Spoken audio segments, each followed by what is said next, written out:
Hey everyone, welcome back to the neighborhood. It's your friendly neighborhood reviewer with InToIt Reviews. Today we're taking a look at two earphones, the CCA C10 Pro and the KZ ZAX, which share many similarities, yet ultimately, in the end, are very different. The moral of this story is that slight adjustments can make all the difference in the world. So let's get into it.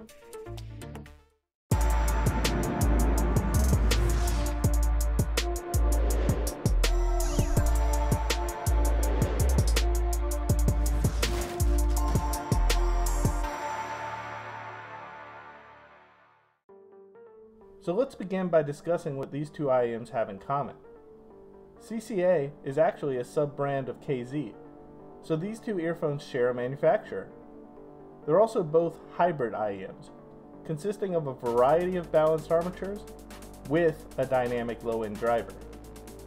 The ZAX tops out at 7 BAs and 1 DD, while the C10 Pro consists of 4 balanced armatures and 1 DD. More specifically, the low end in each earphone is handled by a 10mm dual magnetic large dynamic driver. Other aspects of the build quality are also very similar. The shells are composed of plastic cavities and metal alloy faceplates. The ZAX's metal faceplate is comprised of a zinc alloy, while the C10 Pro's faceplate is composed of an aluminum. Both IEMs wear comfortably in my ear, but the ZAX's corners are most rounded, and as such, they are less sharp compared to the C10 Pro's angular, somewhat pointy edges. While the boundary of neither earphone touches my ears, the sharp edges of the CCA may be uncomfortable for those who have more unique shaped ears, whose outer ear may encroach upon and touch the metal faceplate.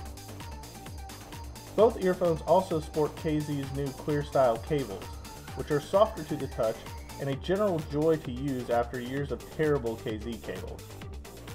Each IEM initiates in a QDC connection, has an inline microphone, and terminates in a right-angled, unbalanced connection.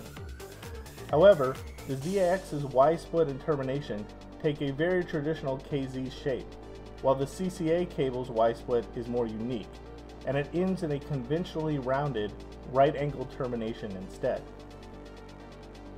One thing to note about the variance in termination is that the CCA cable may fit more universally into 3.5mm sockets on phones or tablet cases, as I have had some fit issues with the shallow, angular termination of KZ cables in the past. With regard to their global frequency responses, again, both earphones appear somewhat similar, at least on paper. This also appeared similar to my ears upon initial impression, as I could barely tell these two apart. However, after short critical listening sessions with each, it became apparent to me that each set had its strengths and its weaknesses, and they most likely will appeal to different audiophiles in the end. Although slightly more detailed, the ZAX is also the more subdued of the pair.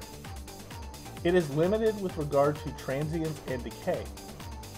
It is also dark in the traditional sense, meaning that it lacks treble ignition. Top-end intensity, brilliance, and sparkle is also simply lacking, which is surprising as given its moniker as the ZAX, I expected the ZAX to be somewhat of a follow-up to the ZSX, which is a fairly intense experience to say the least. Instead, the ZAX is somewhat lifeless in comparison. However, like the ZSX, the stage of the ZAX is pretty average at best, and fairly restricted in its presentation for the most part.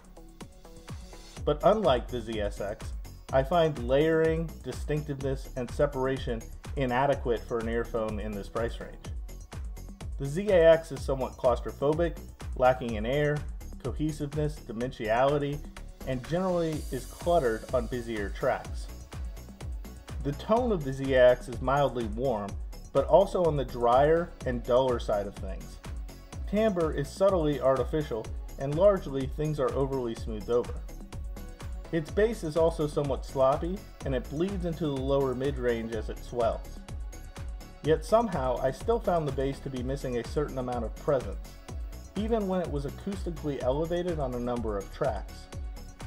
I'm not saying that the bass level lacks representation.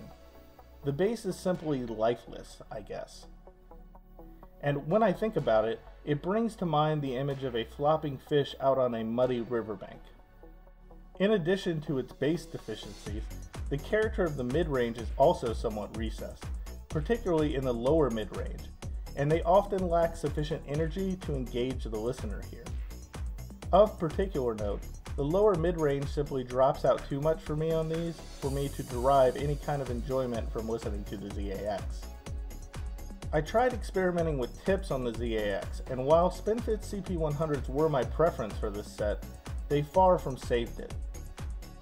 As they are some of KZ's nicer tips, the included KZ Starline tips are a nice inclusion in the package here, but I ultimately found that they further darkened the sound, limited the treble, and contributed to the already lifeless bloated bass with the ZAX. In contrast, although it measures similarly, the CCA C10 Pro appears to be precisely elevated in its frequency response in just all the right places. While this set also suffers somewhat from limited lower mid-range presence on certain music, I found it acoustically more tolerable overall to my ear than in the ZAX. In comparison, the upper mid-range is sufficiently forward, and peripheral details are excellent. Imaging capabilities are beyond average for this price point, both with regard to imaging placement and instrument distinctiveness. Layering is also above average. I particularly enjoyed the C10 Pro's layered presentation on Haley Steinfeld's Hellnose and headphones. The soundstage also has a lot of depth to it and even more width, especially with regard to its peripherals. Vocals isolate fairly well and provide a good center image that is decently large in comparison to the rest of the mix. They are neither too far forward nor too far recessed for both male and female vocalists. The CCA C10 Pro might not be class leading with regard to its details and resolution, as there is some mild treble glare, but they were right up there with the best of them, especially amongst KZs that I have tested to date. They are more detailed and have greater resolution compared to the KZ ZS10 Pro, but are less detailed than the ZSX. Having said that, the CCA C10 Pro is less fatiguing compared to the ZSX and has more expansive soundstage and is generally more pleasing in its presentation, which is more pleasant to listen to across a wider variety of music. Unlike the ZAX, which appears disparate and somewhat unbalanced to my ears, cohesion is a strength for the CCA C10 Pro. Overall timbre is warm, but there is also pretty decent treble extension here. The treble presentation on the CCA C10 Pro possesses a certain amount of air to it, which adds to its uniqueness in this price range and enhances its enjoyability. Transience and decay is also excellent in the price range here. The CCA C10 Pro seems to delicately whisper in your ears on certain tracks.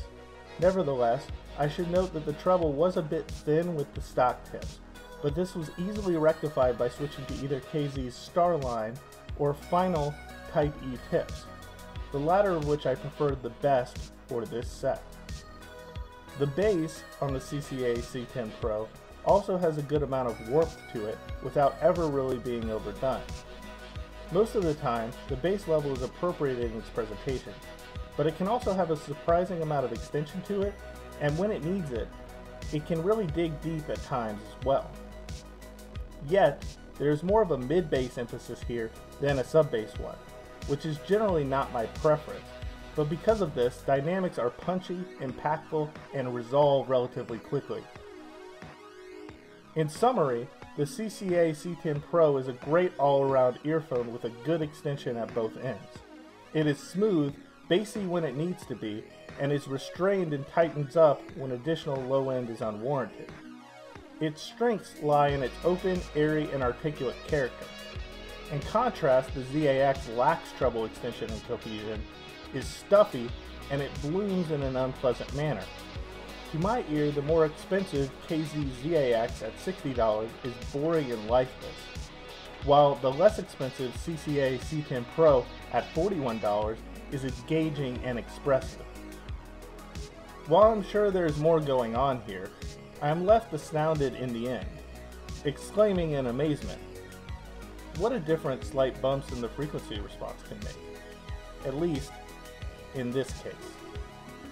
And just a reminder guys, at the 1K subscriber mark, I'll be giving away another set of cost KZ ZAX. So hit that subscribe button, ding the bell, like the video, and follow the channel at its other neighborhood access locations on Instagram, Twitter, the blog, and on the Discord. And with that, I'm out for now.